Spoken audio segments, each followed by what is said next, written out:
MDS university Ajmer के MA final political science के group C paper second political parties and electoral politics in India के मेरे प्रिय विद्यार्थियों, इस ऑनलाइन लेक्चर सीरीज में अपने पिछले लेक्चर में हमने भारत में क्षेत्रीय दलों के उदय के कारण परिस्थितियों के बारे में बातचीत की थी। आज हम कुछ दलों के बारे में बात शुरू करेंगे और आज जो दल मैंने आपके लिए चुना है आपसे बातचीत करने के लिए वो है द्रविड़ मुनेत्र कड़गम या डीएमके।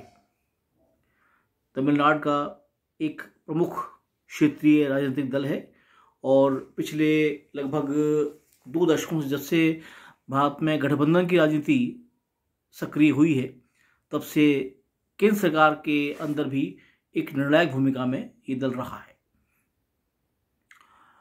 शुरुआत हम करें आज़ादी से पहले 1914 में।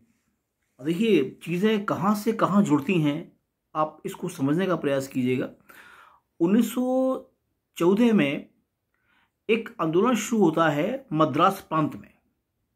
याद रखें उस समय तमिलनाडु नहीं बना है और मद्रास एक राज्य का नाम है जिसको वहाँ उस वक्त प्रोविंस कहा गया है, ब्रिटिशकालीन भारत है। मद्रास प्रांत में एक गैर ब्राह्मण मुस्लिम आंदोलन खड़ा होता है।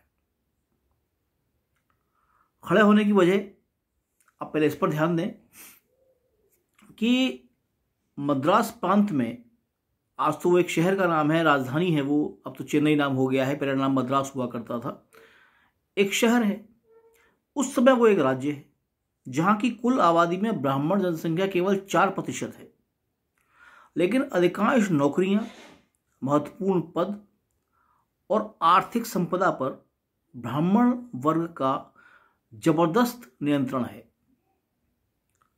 अब सवाल यह खड़ा होता है कि बाकी जो 96% जनसंख्या है वो इसे क्यों बर्दाश्त करे और आक्रामक क्यों ना हो। खैर, तो एक एंटी ब्राह्मण मुहिम वहां शुरू होता है ब्राह्मणवाद के खिलाफ, और इसका थीम ये लिया गया, इसका उद्देश्य ये लिया गया कि नॉर्थ के जो उत्तर भारत के जो आर्य हैं, दक्षिण के जो निवासी हैं वो उनसे अलग हैं, और उत्तर भारत के जो ये ब्राह्मण वर्ण के लोग हैं ये दक्षिण के लोगों की संस्कृति, सभ्यता और जीवन शैली पर एक ऐसा प्रभाव डाल रहे हैं जिसमें दक्षिण लुप्त होता जा रहा है और उत्तर हो रहा है प्रभावी। ठीक है, आंदोलन शुरू हुआ, जल्दी लोकप्रिय हुआ। आप समझ सकते हैं कि 96% आबादी यदि उनके साथ है तो शासन का स्वरूप चाहे औपनिवेशिक हो और चाहे आजादी के बाद का लोकतांत्रिक, वो प्रभावशाली तो होगा, इसको आप मान के चले। लोकतंत्र में आप जीवित हैं, आप संख्या बल की उपेक्षा नहीं कर सकते, ये एक सिद्धांत है। अब ये सही है गलत है इस बहस पे हम ना जाएं, पर ये सत्य है। अब इसके आगे चलें तो दूसरा बिंदु उभर कर सामने ये आया कि 1917 में, अब याद रखिएगा 1909 का भारत सरकार अधिनियम जारी है, पार्लियामेंटरी रिफॉर्म्स जिसको आप कहते हैं, और मॉन्टेग्यू चेम्सफोर्ड रिफॉर्म्स आने वाले हैं। उसमें ये घोषणा हो चुकी है, जो भारत मंत्री हैं मॉन्टेग्यू वो कह चुके हैं कि अब भारत के शासन प्रशासन में भारतीयों की हिस्सेदारी बढ़ाई जाएगी। इसका असर जो वो 96% लोग हैं, पढ़े लिखे भी हैं, ब्रिटिश गवर्नमेंट की वफादार भी हैं, एक संख्या, मैं सबकी बात नहीं कर रहा, लेकिन नौकरी में उनका स्थान नहीं है, वो इससे बड़े नाराज हुए और ये आंदोलन जोर पकड़ गया। इसी दौरान एक पार्टी बनती है जस्टिस पार्टी के नाम से, रामास्वामी नायकर इसका निर्माण करते हैं, और रामास्वामी नायकर इस आंदोलन को एक दिशा देते हैं। शुरुआत में दिशा बड़ी आक्रामक रही, इट्स वेरी अफर्मेटिव, लेकिन दूसरा इसका पहलू यह था कि उनको ये लगता था कि भारतीय राष्ट्रीय कांग्रेस दक्षिण में पांव तो पसार रही है, लेकिन वो इस ब्राह्मण प्रभुत्व को रोक नहीं पा रही। तो यकीनी तौर पर ये कांग्रेस के खिलाफ खड़े हुए, स्वयं को एक अलग सिरे में खड़े करने की कोशिश की, और 1925 में रामास्वामी नायकर ने एक दल बनाया, नाम दिया उसको द्रविड़ कड़गम पार्टी। ये आगे चलती रही, आगे बढ़ती रही, और ये ब्राह्मण और एंटी ब्राह्मण जो मुहिम थी, विवाद, ये जारी रहा। औपनिवेशिक काल है, अपनी अपनी सीमाएं हैं, अपने अपने दायरे हैं, लेकिन इसी दौरान आज़ादी की बात आ गई।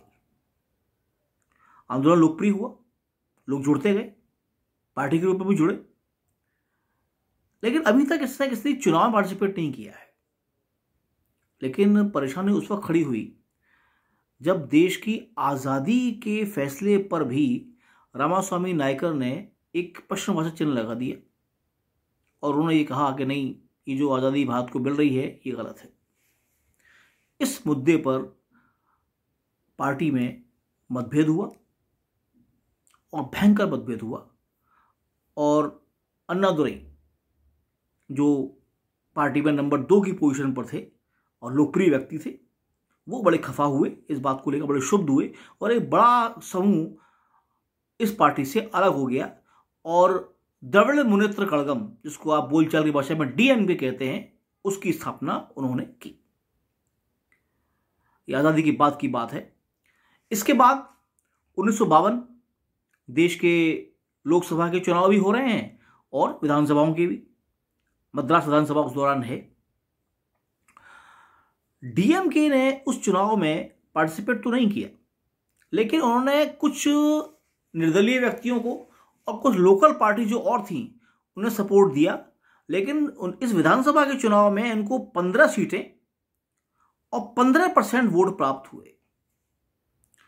अब आप लोग राजनीति विज्ञान के विद्यार्थी हैं, पहले चुनाव में यदि आपको 15% वोट प्राप्त होते हैं और स्थान मिलते हैं 15, तो देखिए जो हमारा वोटिंग पैटर्न है और हमारी जो काउंटिंग जिस तरीके से होती है कि जिसको सबसे ज़्यादा मत मिलते हैं वो जीता हुआ माना जाता है, वो एक अलग इशू है।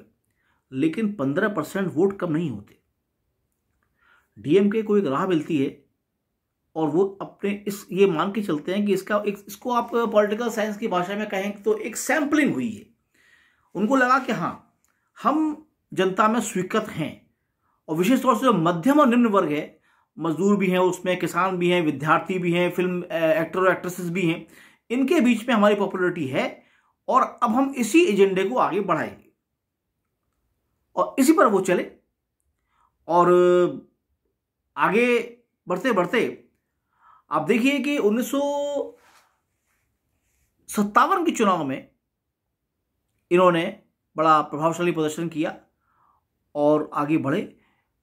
लोकसभा के अंदर भी इनको 2 सीट मिलती हैं, लेकिन इसी दौरान इनकी जो नीतियां हैं वो ज़्यादा और आक्रामक होती चली गई। जैसे हिंदी विरोधी आंदोलन,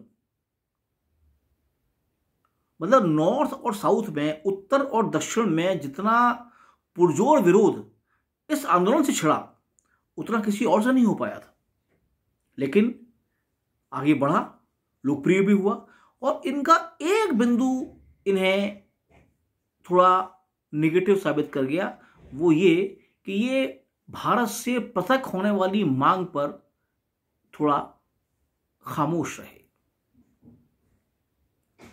और इन्होंने अपनी डिमांड्स में भारत से अलग होने की एक मांग और जोड़ दी। अब यकीन मानिए, देश अभी आज़ाद हुआ है, और यदि कोई पृथकतावादी आंदोलन चलता है तो संविधान के प्रावधान उसे प्रतिबंधित करने के लिए केंद्र सरकार को अधिकार देते हैं।